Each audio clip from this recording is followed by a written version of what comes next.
Hello बच्चों। तो बच्चों चैप्टर नंबर 8 हमारा चल रहा है और आज का हमारा जो एक बहुत इंपॉर्टेंट टॉपिक है भूचुम्बकत्व, इसको स्टडी करेंगे हम। भूचुम्बकत्व,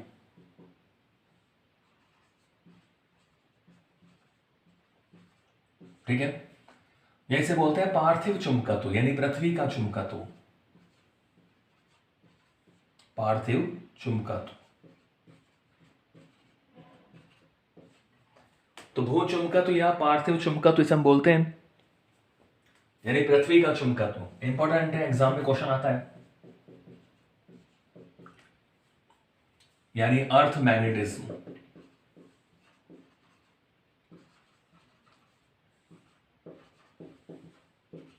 अर्थ मैग्नेटिज्म। तो भू चुंबकत्व या पार्थिव चुंबकत्व, पृथ्वी का चुंबकत्व, अर्थ मैग्नेटिज्म, ठीक है। ओके, तो इसका मतलब यह है कि पृथ्वी में चुंबकत्व है। भू चुंबकत्व का मतलब यह है पृथ्वी का भी क्या है, चुंबकत्व है। यानी पृथ्वी भी एक चुंबक की भांति व्यवहार करती है। पृथ्वी भी किसकी भांति व्यवहार करती है? एक चुंबक की भांति व्यवहार करती है। कुछ बातें हम जान लें। अगर आप पृथ्वी को चुंबक मानते हैं, पृथ्वी किसकी भांति व्यवहार करती है? चुंबक की भांति व्यवहार करती है।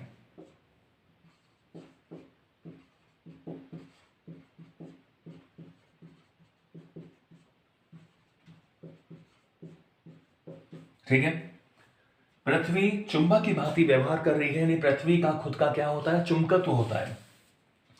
अब चुंबक है तो इसके चुंबकीय ध्रुव भी होंगे। क्या होंगे? चुंबकीय ध्रुव। चुंबकीय ध्रुव का मतलब एन और एस, एन और एस, एन ध्रुव और एस ध्रुव। तो पृथ्वी को अगर हम चुंबक मानते हैं तो इसका जो उत्तरी ध्रुव है, यानी पृथ्वी का जो उत्तरी ध्रुव है एन, जो है एन पोल, वो बच्चों होता है भौगोलिक दक्षिण दिशा में।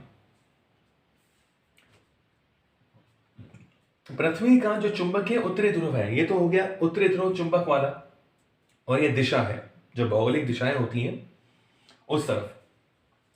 जैसे हम इस तरह मान लें कि ये नॉर्थ, ये साउथ, तो ये भौगोलिक उत्तर दिशा और ये भौगोलिक दक्षिण दिशा, जियोग्राफिकल नॉर्थ, जियोग्राफिकल साउथ। तो पृथ्वी को अगर हम चुंबक की भांति मानते हैं तो इस पृथ्वी का जो चुंबकीय उत्तरी ध्रुव है यानी मैग्नेटिक एंड पोल, वो भौगोलिक दक्षिण दिशा में होता है, और जो पृथ्वी का चुंबकीय दक्षिण ध्रुव है जो एस पोल है, वो भौगोलिक उत्तर दिशा में होता है। ये बातें इंपॉर्टेंट है। पृथ्वी एक चुंबक की भांति व्यवहार करती है जिसका जो उत्तरी ध्रुव है, चुंबक की बात हो रही है, पृथ्वी को हम चुंबक मान रहे हैं तो उसका जो उत्तरी ध्रुव है वो तो भौगोलिक दक्षिण दिशा में होता है, और जो इसका दक्षिण ध्रुव है वो भौगोलिक उत्तर दिशा में होता है। देखो इसको अपन इस तरह डायग्राम से समझे।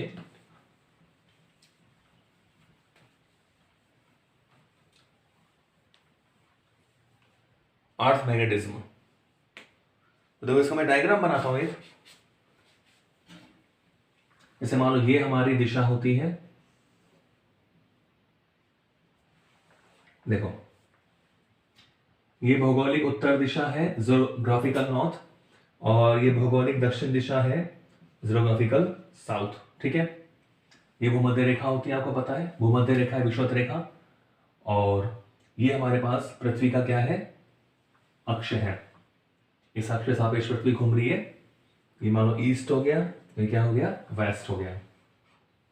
अब देखिए पृथ्वी को हम चुंबक मान ले तो बच्चों होता क्या है कि जो पृथ्वी का चुंबकीय अक्ष होता है, मैं देखो इसको मैं इस तरह बना दूं,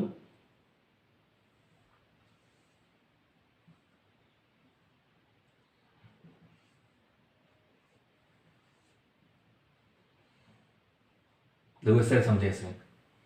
ये भौगोलिक दक्षिण दिशा है, ये भौगोलिक उत्तर दिशा है। मैं लिख भी देता हूं, भौगोलिक यानी जो भूगोल की दृष्टि से जियोग्राफिकल भौगोलिक उत्तर है ये, और ये क्या है बच्चों? भौगोलिक दक्षिण।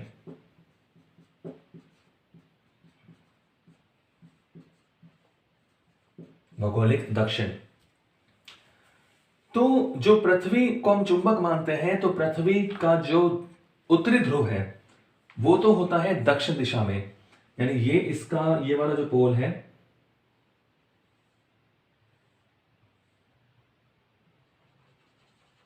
ये वाला, और इसको मैंने NM मान लिया, NM, और ये इसका अक्ष हो गया, ये पृथ्वी का क्या हो गया, चुंबकीय अक्ष। ठीक है, और ये मान लो इसका कौन सा पोल मान लेता हूं मैं, SM। क्लियर है? तो ये पृथ्वी का चुंबकीय अक्ष है। तो हम देख रहे हैं कि देखो, भौगोलिक उत्तर की ओर तो कौन सा है, चुंबकीय दक्षिण ध्रुव, और भौगोलिक दक्षिण की ओर कौन सा है, चुंबकीय उत्तरी ध्रुव। तो हम देख रहे हैं बच्चों, जो पृथ्वी की भौगोलिक अक्ष है और चुंबकीय अक्ष है वो संपाती नहीं होते हैं, तो इनके बीच में जो एंगल होता है ये होता है 11.3 डिग्री का।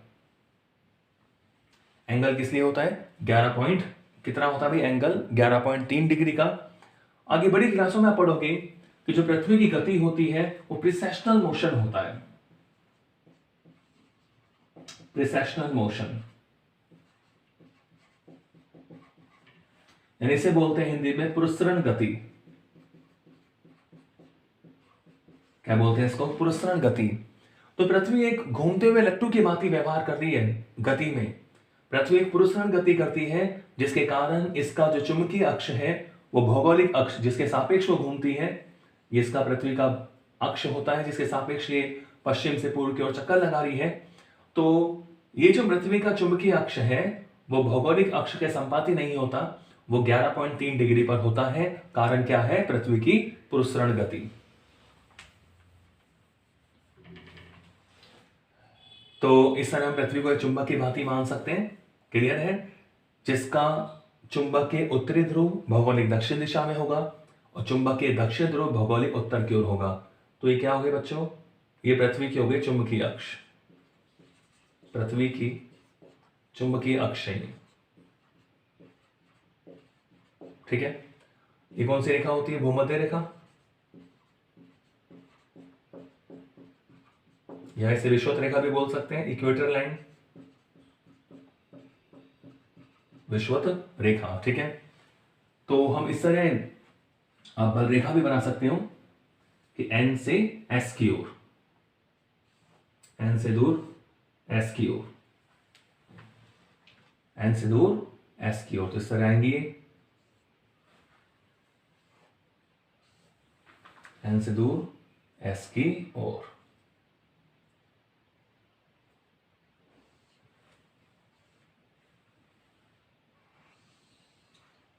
ठीक है,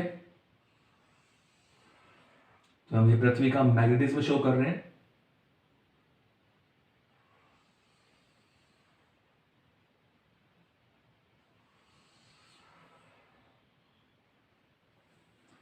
N से S की ओर।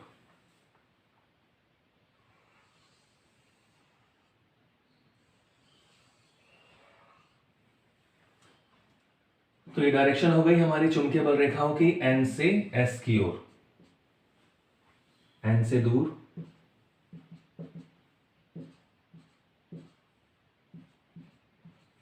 ठीक है, S की ओर।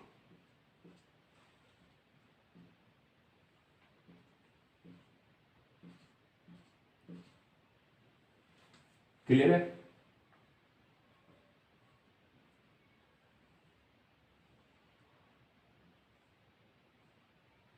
बल रेखा आपस में इंटरसेक्ट नहीं करती हैं, तो इसका ध्यान रखें आप। तो हम इस तरह पृथ्वी का मैग्नेटिक फील्ड को ड्रॉ कर सकते हैं कि पृथ्वी एक चुंबक की भांति व्यवहार करती है और पृथ्वी का जो चुंबकीय उत्तरी ध्रुव होता है वो भौगोलिक दक्षिण की ओर होता है और जो चुंबकीय दक्षिण ध्रुव होता है वो भौगोलिक उत्तर की ओर होता है। ठीक है, पृथ्वी की चुंबकीय अक्ष होती है और ये क्या होती है, चुंबकीय निरक्ष। ये वाली रेखा क्या हो जाएगी, ये चुंबकीय अक्ष है और अक्ष के लंबवत और ये मध्य बिंदु से गुजरने वाली रेखा, ये वाली जो रेखा होगी ये क्या होगी, पृथ्वी की चुंबकीय निरक्ष। ठीक है, तो इसको मैं लिख सकता हूं, ये पृथ्वी की क्या हो जाएगी, ये चुंबकीय निरक्ष। ठीक है बच्चों, तो जो एंगल बनाते हैं ये जो एंगल बनेगा कितना बनेगा, 11.3 डिग्री का एंगल बनता है,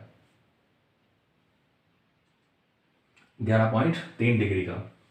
तो हमने सीखा यहां पर कि जो पृथ्वी की चुंबकीय अक्ष है, ये हो गई पृथ्वी की चुंबकीय अक्ष। ये भौगोलिक अक्ष जो है उसे 11.3 डिग्री का कोण बनाती है, ठीक है। और ऐसा किसके कारण होता है, ऐसा होता है पृथ्वी की पुरस्सरण गति के कारण। पृथ्वी कौन सी गति करती है, पुरस्सरण गति, प्रिसेशनल मोशन ऑफ अर्थ। पृथ्वी की पुरस्सरण गति के कारण जो पृथ्वी की चुंबकीय अक्ष है उसकी भौगोलिक अक्ष के समांतर या संपाती नहीं होती है, कुछ कोण पर होती है। और ये मापा गया है कि वो एंगल कितना होता है, 11.3 डिग्री, ठीक है। तो अब बात यह है कि हमें कैसे पता लगा कि पृथ्वी में चुंबकत्व है। तो इसके बारे में कई बातें हैं, वो आप ध्यान रखें। पृथ्वी के चुंबकत्व के संबंध में जो प्रमाण है हमें कैसे मिले, यानी ऐसे क्या, ऐसी कौन सी घटनाएं हुई जो हमें लगा कि पृथ्वी में क्या होता है, चुंबकत्व होता है, उसकी बात हम इसमें करेंगे, ठीक है। देखिए, सबसे पहली बात यह है कि अगर आप किसी चुंबकीय सुई, किसी चुंबकीय सुई या कोई छड़ चुंबक को स्वतंत्रपूर्वक लटका दें, स्वतंत्रपूर्वक लटकाने पर चुंबकीय सुई या छड़ चुंबक को स्वतंत्रपूर्वक लटकाने पर उसका सदैव उत्तर दक्षिण दिशा में ठहरना, उत्तर दक्षिण दिशा में, उत्तर दक्षिण दिशा में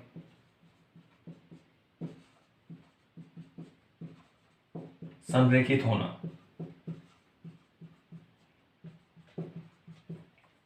तो यह भी प्रमाण है कि पृथ्वी में चुंबकत्व है।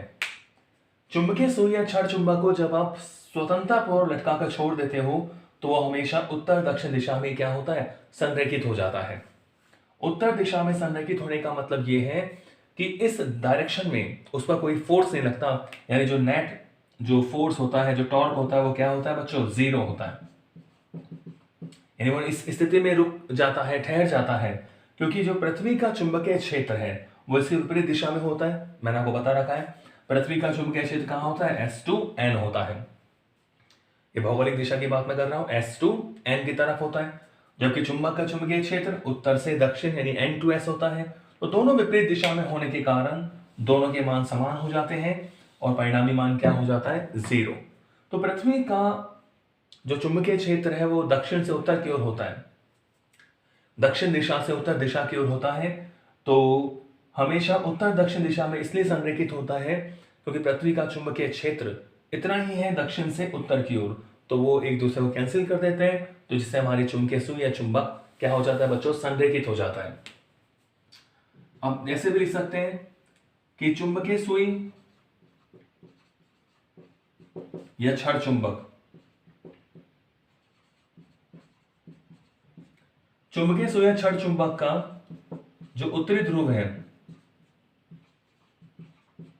उत्तरी ध्रुव सदैव उत्तर दिशा में, और जो दक्षिण ध्रुव है,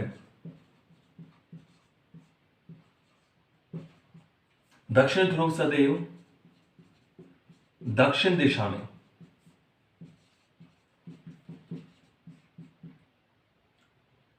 ठहरता है। बात वही है, चुंबक या चुंबकीय सुई या छड़ चुंबक का जो उत्तरी ध्रुव है वो सदैव उत्तर दिशा में ही ठहरता है, और जो दक्षिण ध्रुव है वो हमेशा कहां ठहरता है बच्चों, हमेशा दक्षिण दिशा में ही ठहरता है।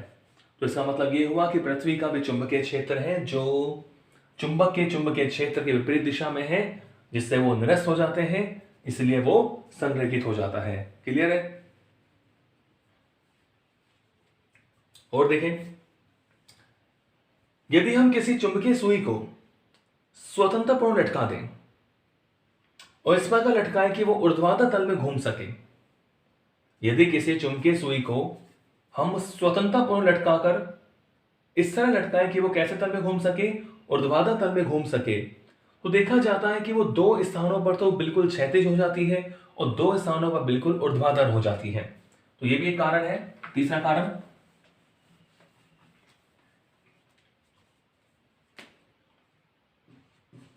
चुंबकीय सुई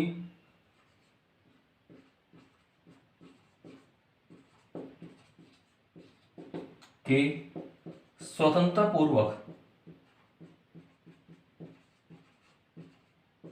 चुंबकीय सुई के स्वतंत्रता पूर्वक ऊर्ध्वाधर तल में गति करने पर क्या होता है, दो स्थानों पर,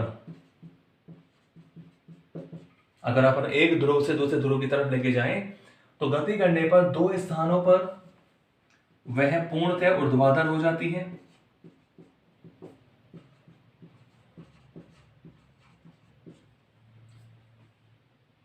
दो स्थानों पर पूर्णतः ऊर्ध्वाधर एवं दो स्थानों पर पूर्णतः बच्चों क्या हो जाती है, क्षैतिज हो जाती है।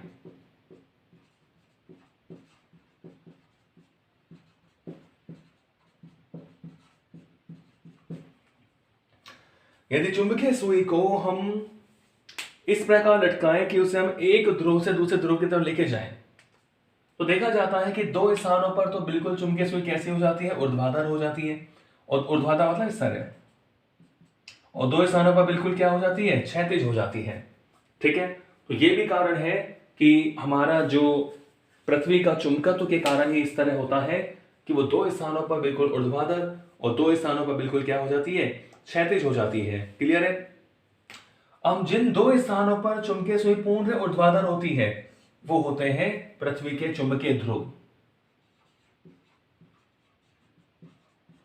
वो क्या कहलाते हैं बच्चों, पृथ्वी के चुंबकीय ध्रुव कहलाते हैं। ठीक है, जिन दो स्थानों पर जो चुंबकीय सुई है पूर्णतः क्या हो जाती है, ऊर्ध्वाधर हो जाती है, वो पृथ्वी के चुंबकीय ध्रुव होते हैं। और इन चुंबकीय ध्रुवों को मिलाने वाली जो रेखा होती है उसे क्या बोलते हैं, चुंबकीय अक्ष बोलते हैं।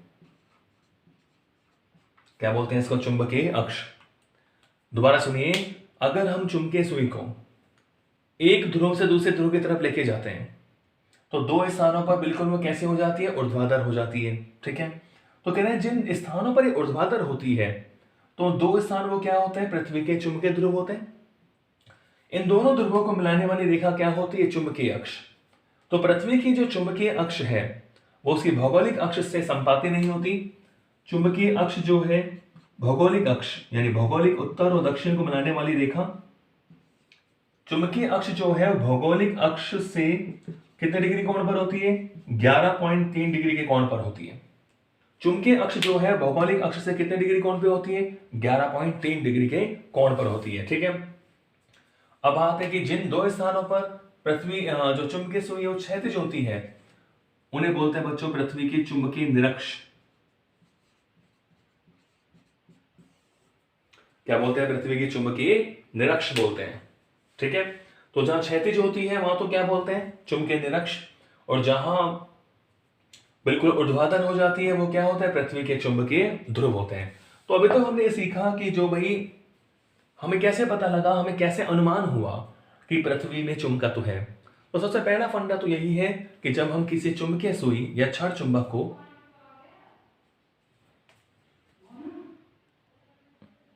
ठीक है बच्चों, तो बच्चों हमने सीख लिया है कि हमारी जो पृथ्वी है वो एक चुंबक की भांति व्यवहार करती है, जिसका भौगोलिक, जिसका जो चुंबकीय, अगर हम बोले चुंबकीय उत्तरी ध्रुव, ठीक है, भौगोलिक दक्षिण दिशा में होता है और चुंबकीय दक्षिण ध्रुव भौगोलिक उत्तर दिशा में होता है। ठीक है, पृथ्वी की जो चुंबकीय अक्ष है उसकी भौगोलिक अक्ष से 11.3 डिग्री का कोण बनाती है। ऐसा क्यों होता है, पृथ्वी क्योंकि एक प्रसरण गति करती है। ओके, तो ये हमने कुछ देखे।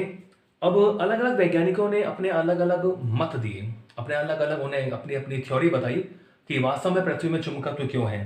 तो उसको हम देखते हैं थोड़ा कि चुंबकत्व का कारण क्या है अलग अलग वैज्ञानिकों के अनुसार।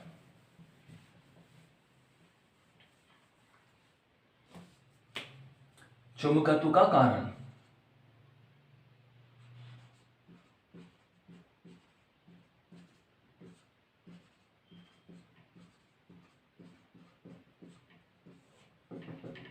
चुंबकत्व का कारण क्या है?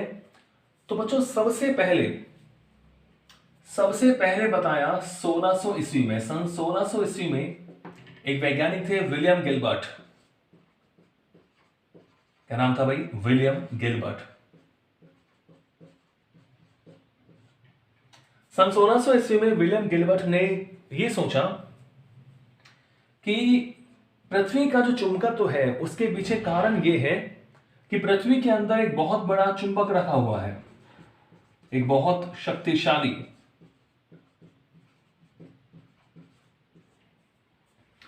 पृथ्वी के अंदर या पृथ्वी के गर्भ में एक शक्तिशाली चुंबक है। यह उन्होंने विचार दिया पृथ्वी के गर्भ में।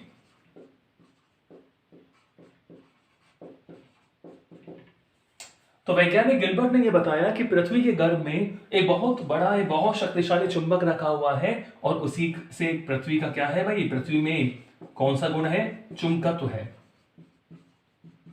कौन सा गुण है पृथ्वी में? चुंबकत्व है। लेकिन उनका यह मत जो है वो अमान्य कर दिया गया। क्या कर दिया गया? अमान्य। आपने छोटी क्लासों में पढ़ा है, आप जानते हो कि पृथ्वी के अंदर उसे जो आंतरिक परत है उसमें बहुत ज्यादा टेम्परेचर होता है। पृथ्वी के अंदर टेम्परेचर बहुत ज्यादा होता है। अगर आप देखोगे लगभग 9000 to 13000, 9000 से 13000 डिग्री सेंटीग्रेड, इतना टेम्परेचर पृथ्वी के अंदर होता है। अब इतना ज्यादा ताप होगा तो वहां किसी चुंबकत्व का अस्तित्व या किसी चुंबक का अस्तित्व कैसे हो सकता है? तो उनके इस मत को अस्वीकार कर दिया गया था। लेकिन अपन इसको लिखते हैं, बताते जरूर है, क्योंकि सबसे पहले जो एक अनुमान लगाया था, जो एक विचार दिया था, सबसे पहले विलियम गिलबर्ट ने दिया था। तो इसी के कारण ही फिर दूसरे वैज्ञानिकों ने सोचना कि भाई अगर ये नहीं है तो फिर क्या होना चाहिए। तो वैज्ञानिक गिलबर्ट ने बताया कि पृथ्वी के गर्भ में एक बहुत बड़ा शक्तिशाली चुंबक रखा हुआ है, उसी से पृथ्वी का क्या है? चुंबकत्व है। लेकिन उनके इस मत को अस्वीकार कर दिया गया, क्योंकि पृथ्वी के अंदर हाई टेम्परेचर है, बहुत ज्यादा ताप है। तो इतने ज्यादा हाई टेम्परेचर यानी उच्च ताप पर चुंबक का अस्तित्व नहीं रह सकता। ठीक है। उसके बाद अलग अलग वैज्ञानिक आए, उन्होंने अपना अलग अलग मत दिया। कुछ वैज्ञानिकों ने ऐसा बताया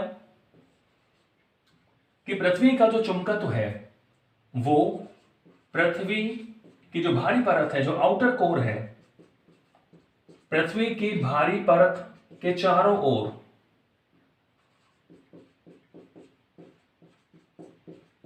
पृथ्वी की बाहरी परत के चारों ओर प्रवाहित होने वाली धारा के कारण है। प्रवाहित होने वाली धारा के कारण है।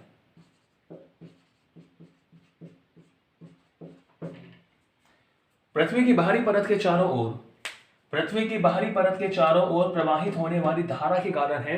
कुछ वैज्ञानिकों ने इस मत को स्वीकार किया कि भाई जो पृथ्वी का चुंबकत्व है वो पृथ्वी के बाहरी परत के चारों ओर प्रवाहित होने वाली किसके कारण है? विद्युत धाराओं के कारण है।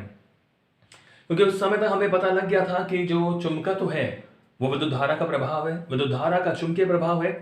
तो उन्होंने ये सोचा कि जो बाहरी परत है, जो आउटर कोर है, उसके चारों ओर धारा प्रवाहित हो रही, उसके कारण है। अब ये धारा कहां से प्राप्त होती है? ये धारा प्राप्त होती है सौर विकिरण या सूर्य से प्राप्त होती है। सूर्य से। कहां से प्राप्त होती है बच्चों? सूर्य से। ठीक है। ये सोचा गया ये जो विद्युत धाराएं हमें सूर्य के कारण प्राप्त होती है। ठीक है। तो जब जो पृथ्वी का जो गर्म क्षेत्र है, यानी पृथ्वी के जो भूमध्य रेखा के पास वाला क्षेत्र है, इसको अपन ऐसे भी लिख सकते हैं कि भूमध्य रेखा, ये सब आपको पीडीएफ में मिल जाएगा। भूमध्य रेखा के पास के क्षेत्रों से गर्म हवाएं, ठीक है, मतलब धारा कैसे बन रही है उसको देख रहे हैं। जो गर्म हवाएं वो उठकर ध्रुवों की ओर जाती हैं। कहां जाती है बच्चों? ध्रुवों की ओर। और ध्रुवों की ओर जाते समय वो क्या हो जाती है? वो विद्युतमय हो जाती हैं, इलेक्ट्रीफाइड हो जाती हैं। भूमध्य रेखा के पास के क्षेत्रों से गर्म हवाएं उठकर पृथ्वी के ध्रुवों की तरफ जाती हैं और वहां जाती हुई वो क्या हो जाती है? विद्युतमय हो जाती है। तो इस विद्युतमय होने के कारण ही पृथ्वी के निकट लोह चुंबकीय पदार्थ वो क्या कर देती है? वो चुंबकित कर देती है। तो हम ये बता सकते हैं कि पृथ्वी का जो चुंबकत्व है पृथ्वी के जो बाहरी परत के आसपास बहने वाली धारा के कारण है। ये धारा में कैसे मिलती है, ये सूर्य से हमें जो एनर्जी मिल रही है उससे गर्म हवाएं उठकर भूमध्य रेखा के पास के क्षेत्रों से ध्रुवों की ओर जाती हैं, वो क्या हो जाती है, विद्युतमय हो जाती हैं। और यही धारा, इसी धारा के कारण हमें क्या प्राप्त होता है, चुंबकत्व प्राप्त होता है। ठीक है,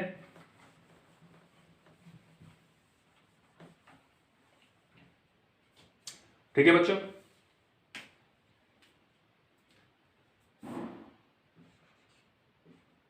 और इसके बारे में हम मत देखें।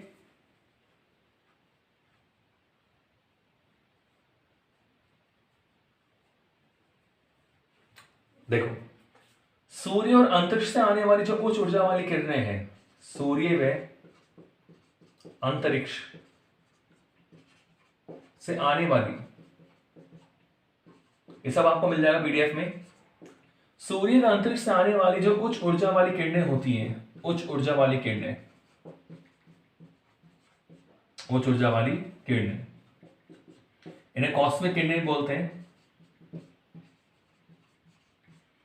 सूर्य व अंतरिक्ष से आने वाली उच्च ऊर्जा वाली जो किरणें होती है बच्चों, वो वायुमंडल के जो आयन होते हैं, वायुमंडल के जो आयन्स हैं, गैसें हैं, आयन गैसों को क्या कर देती है, आयनित कर देती हैं।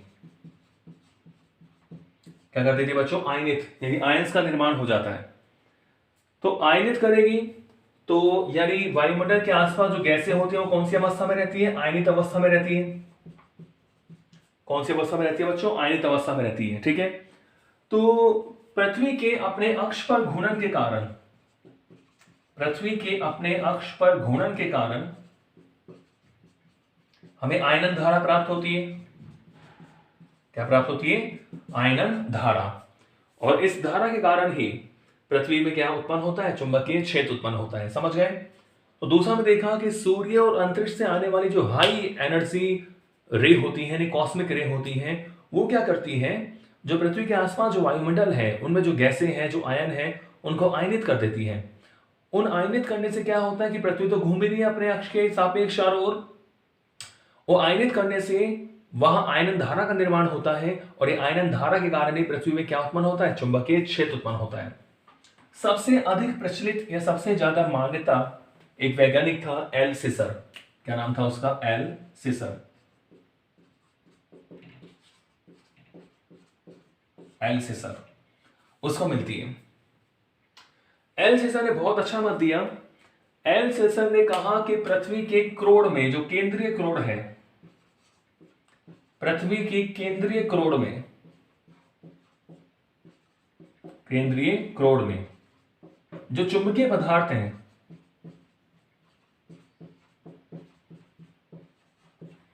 पृथ्वी की केंद्रीय क्रोड़ में जो चुंबकीय पदार्थ हैं वो पिघली हुई अवस्था में रहते हैं। अब ये तो हमें समझ में आता है, चलो पिघली हुई अवस्था में तो रह सकते हैं क्योंकि बहुत ज्यादा टेम्परेचर है। पिघली हुई अवस्था में पृथ्वी की केंद्रीय क्रोड़ में जो चुंबकीय पदार्थ है कौन सी अवस्था में, पिघली हुई अवस्था में है। तो पृथ्वी जब घूर्णन करती है, पृथ्वी के घूर्णन के कारण ये जो द्रव बन जाता है पिघली हुई अवस्था में, तो इसमें संवहन धारा उत्पन्न होती है। कौन सी धारा उत्पन्न होती है बच्चों, संवहन धारा, कन्वेक्शन करंट।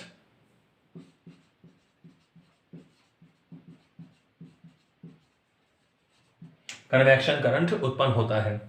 दोबारा देखिए, एल सिसर क्या कहता है कि पृथ्वी की जो केंद्रीय क्रोड़ है, जो सेंटर कोर है, वहां जो लोह चुंबकीय पदार्थ है वो पिघली हुई अवस्था में रहते हैं। अब पृथ्वी के घूर्णन के कारण उस पिघली हुई अवस्था में जो द्रव है वो भी घूमता है, उसमें संवहन धारा उत्पन्न हो जाती है। और इस संवहन धारा के कारण पृथ्वी का क्या होता है बच्चों, चुंबकीय क्षेत्र उत्पन्न होता है।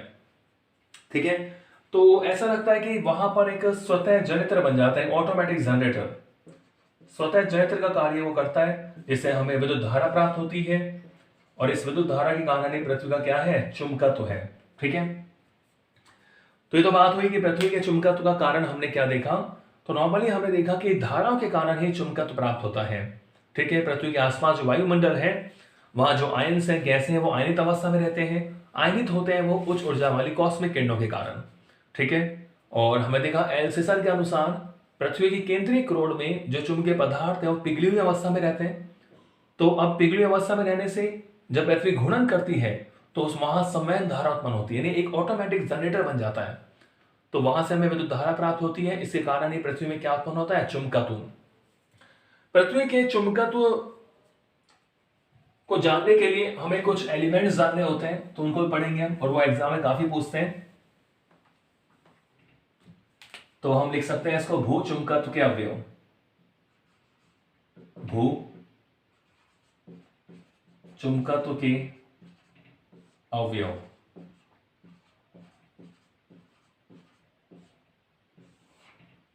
काफी पूछते हैं इसको, भू चुंबकत्व अवयव।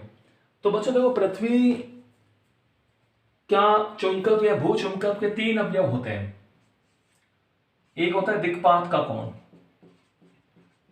दिक्पात का कोण,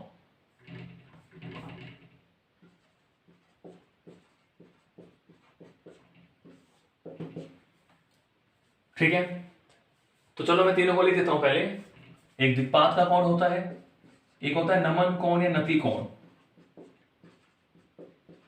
नति कोण या नमन कोण, और तीसरा होता है पृथ्वी के चुंबकीय क्षेत्र का, पृथ्वी के चुंबकीय क्षेत्र का क्षैतिज घटक।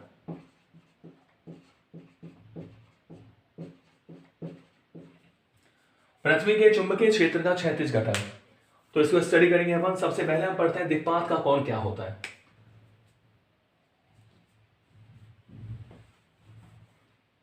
दिक्पात का कोण, ठीक है।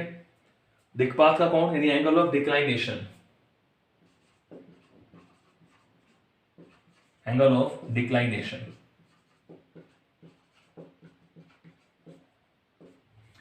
तो बच्चों देखो, हमें पता है कि जो पृथ्वी की चुंबकीय अक्ष है या भौगोलिक जो अक्ष है वो संपाती नहीं होती। यानी जैसे मान लो, ये तो आपको पता ही है कि चुंबकीय अक्ष से गुजरने वाला तल क्या होता है? ऊर्ध्वाधर तल जो होता है उसे बोलते हैं चुंबकीय याम्योत्तर। तो दिक्पात का कोण का मतलब क्या है कि पृथ्वी के चुंबकीय याम्योत्तर, चुंबकीय याम्योत्तर एवं, ये इसकी डेफिनेशन है, चुंबकीय याम्योत्तर एवं भौगोलिक याम्योत्तर, चुंबकीय याम्योत्तर एवं भौगोलिक याम्योत्तर के मध्य जो बनने वाला कोण है, चुंबकीय याम्योत्तर एवं भौगोलिक याम्योत्तर के मध्य बनने वाला कोण क्या कहलाता है? दिक्पात का कोण कहलाता है। दिक्पात का कोण कहलाता है, ठीक है। इसको अपन फाई से शो कर देते हैं। दिक्पात कोण कहलाता है, फाई कहलाता है। तो ध्यान दें, दिक्पात कोण का मतलब क्या है कि चुंबकीय याम्योत्तर एवं भौगोलिक याम्योत्तर के मध्य बनने वाला कोण। जैसे मान लो ये मैंने बना दिया चुंबकीय याम्योत्तर, ठीक है। ये पृथ्वी की चुंबकीय अक्ष है और ऐसे गुजरने वाला ऊर्ध्वाधर तल। तो जैसे मान लो अक्ष के लिए मैं इस तरह बना दूं कि भाई ये मान लो कोई चुंबकीय हम सुई रख ले इस तरह, ठीक है। तो ये मान लो ऐसे, और ये क्या है बच्चों? एन। तो पृथ्वी का चुंबकीय क्षेत्र क्या होगा? S2n। इसे मैंने बोल दिया B टोटल, यानी टोटल चुंबकीय क्षेत्र। तो अब हमें पता है कि चुंबकीय अक्ष और भौगोलिक अक्ष जो है वो संपाती नहीं होते हैं, तो इससे कुछ कोण पर होते हैं। तो बच्चों देखो, इस तरह हम एक भौगोलिक याम्योत्तर बनाए,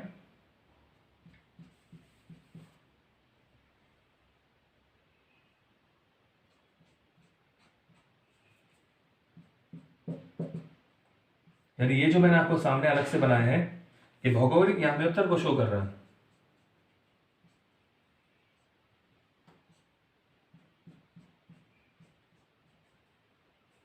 ठीक है। ये तो भौगोलिक याम्योत्तर है और ये वाला क्या है? चुंबकीय याम्योत्तर। तो चुंबकीय याम्योत्तर और भौगोलिक याम्योत्तर के मध्य जो एंगल बनता है, जो मैं लिख भी देता हूं, ये तो आपका है भौगोलिक याम्योत्तर, यानी भौगोलिक अक्ष से गुजरने वाला ऊर्ध्वाधर तल। ये तो क्या होता है? भौगोलिक याम्योत्तर, ठीक है बच्चों। और ये जो मैंने बनाया है ये क्या है? चुंबकीय याम्योत्तर।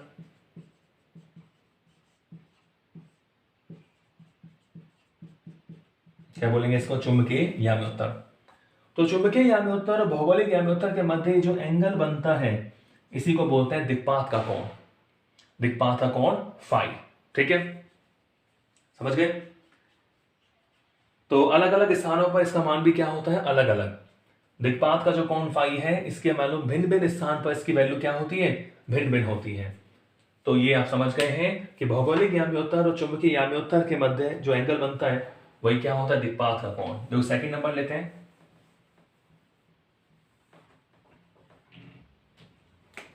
सेकंड नंबर है नमन कोण है नति कोण।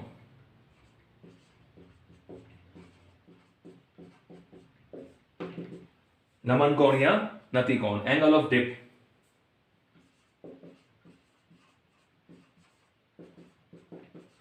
Angle of dip. नति कोण का मतलब क्या है, देखो ये पृथ्वी का परिणामी चुंबकीय क्षेत्र है और ये इसका हो गया क्षैतिज घटक, इसको मैंने बोल दिया BH, और ये हो गया इसका ऊर्ध्वाधर घटक, इसको मैंने क्या बोल दिया, BV। ठीक है, ये तो भौगोलिक याम्योत्तर था।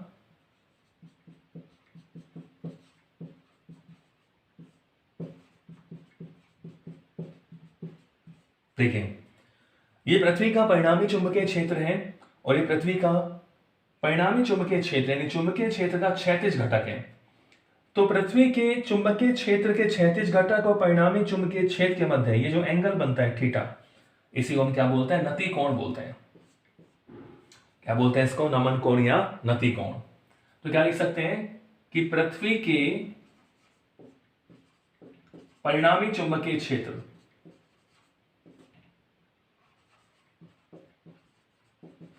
परिणामी चुंबकीय क्षेत्र का क्षैतिज घटक के साथ जो कोण होता है वो क्या कहलाता है भाई, नति कोण या नमन कोण कहलाता है।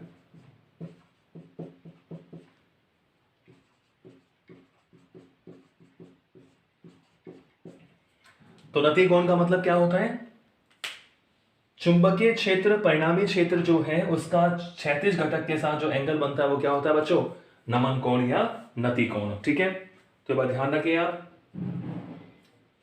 तो ये भी ध्यान रखिए आप कि नति कोण जो थीटा का मान है, पूछ लेते हैं 0 डिग्री कहां होता है, 90 डिग्री कहां होता है। Theta is equal to 0 degree कहां होता है और 90 डिग्री कहां होता है। तो ध्यान रखें, देखो ये हमारा चुंबक हो गया, तो ये तो हो गया चुंबकीय अक्ष और ये हो गया चुंबकीय निरक्ष लिखा हुआ है। तो चुंबकीय निरक्ष पर नति कोण का मान होता है थीटा 0। चुंबकीय निरक्ष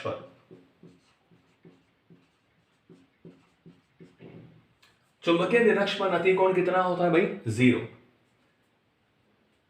और चुंबकीय अक्ष पर नति कोण क्या होता है, 90 डिग्री। समझ रहे हो। तो पृथ्वी की जो चुंबकीय निरक्ष है वहां पर नति कोण क्या होता है, 0 डिग्री, इसलिए वहां चुंबकीय सुई पूर्णतः क्या हो जाती है, क्षैतिज हो जाती है। चुंबकीय अक्ष पर जो नति कोण या नमन कोण होता है वो होता है 90 डिग्री। यही कारण है कि वहां चुंबकीय सुई क्या हो जाती है, पूर्ण रूप से ऊर्ध्वाधर हो जाती है। ठीक है, तो चुंबकीय निरक्ष पर क्या होता है 0 और अक्ष पर क्या होता है बच्चों 90 डिग्री। और इसका जो तीसरा अवयव है लास्ट, कि पृथ्वी के चुंबकीय क्षेत्र का क्षैतिज घटक। किसी भी स्थान पर चुंबकत्व के बारे में जानकारी इन 3 अवयवों से हमें मिलती है, दिक्पात का कोण, भौगोलिक याम्योत्तर और चुंबकीय याम्योत्तर के मध्य कोण, एक नति कोण, पृथ्वी का परिणामी चुंबकीय क्षेत्र क्षैतिज घटक के साथ जो कोण बनाता है वो नति कोण होता है, और यह है पृथ्वी के चुंबकीय क्षेत्र का क्षैतिज घटक। पृथ्वी के चुंबकीय क्षेत्र का क्षैतिज घटक।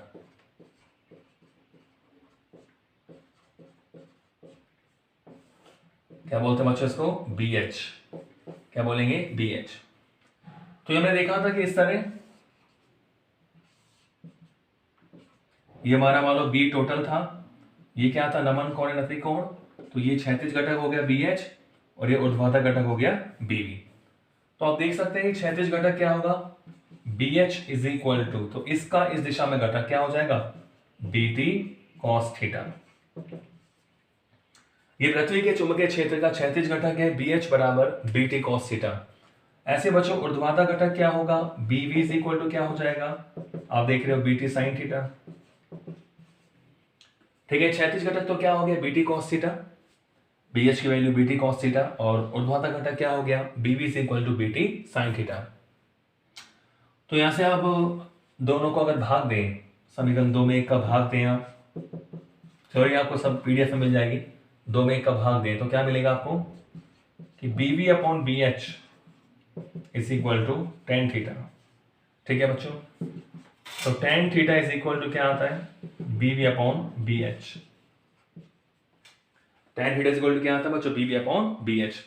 तो भी ध्यान रखें आप कि पृथ्वी के चुंबकीय क्षेत्र का जो ऊर्ध्वाधर घटक है और क्षैतिज घटक का जो अनुपात है वो नति कोण नमन कोण के स्पर्श जाके बराबर होता है। ठीक है, और आप यहां से भी निकाल सकते हैं, अगर आपको BH पता है BV पता है तो हम निकाल सकते हो BT इज इक्वल टू क्या होगा under root BH square plus BV square.